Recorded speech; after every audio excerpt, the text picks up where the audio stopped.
Торжественный момент под прицелом федеральных и приволжских средств массовой информации. Рубрика новостей ТНВ «Айда Татарстан» признана лучшей работой в номинации «Телевидение» по мнению жюри всероссийского конкурса «Смиротворец».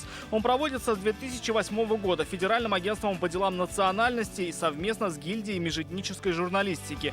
Главная цель – определить журналистов, лучше всех освещающих вопросы межнациональных и этноконфессиональных отношений. В Приволжском федеральном округе традиционно очень сильная татарская журналистика, татарстанская именно, на разных и на русском языке, и билингвальная журналистика очень интересная. Поэтому всегда большое удовольствие смотреть и знакомиться с тем, как работают здесь журналисты. На конкурс поступило 1300 работ от 173 средств массовой информации. Из них жюри предстояло выбрать лишь 30 работ, и только 16 СМИ дошли до финала.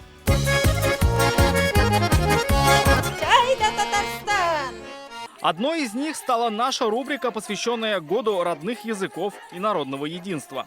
Айда Татарстан. Сегодня мы в деревне Алан-Биксер. Каждый ее выпуск о самобытных селах нашей республики. Мы рассказываем, как народы веками живут душа в душу. Все мы дружно, мирно живем. Нам даже не зависит эта национальность. Что русские, что татары. У нас нет этого. Бывало и так, что мы находили этнографические группы, проживающие только у нас. Пример – мордовские каратаи из Камско-Устинского района. Они сохранили мордовские традиции, обычаи, культуру, но говорят на татарском языке. Пишем себе национальность мольба, да.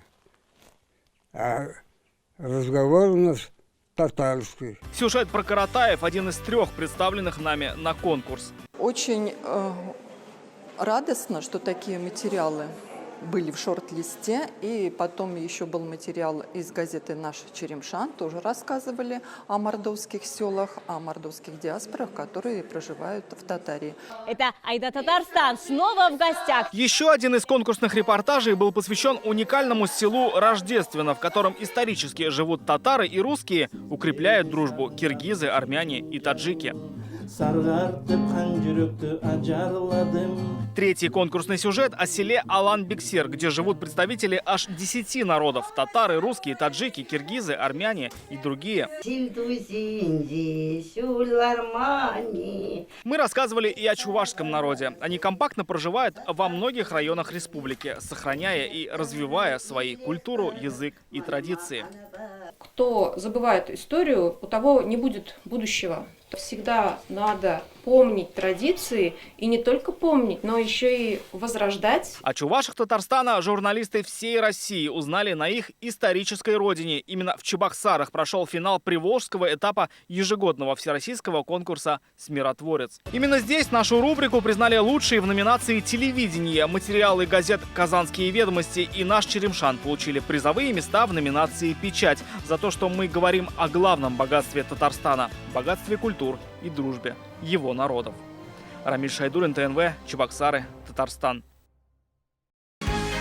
Закажи рекламу на ТНВ. Телефон в Казани 5 705 100.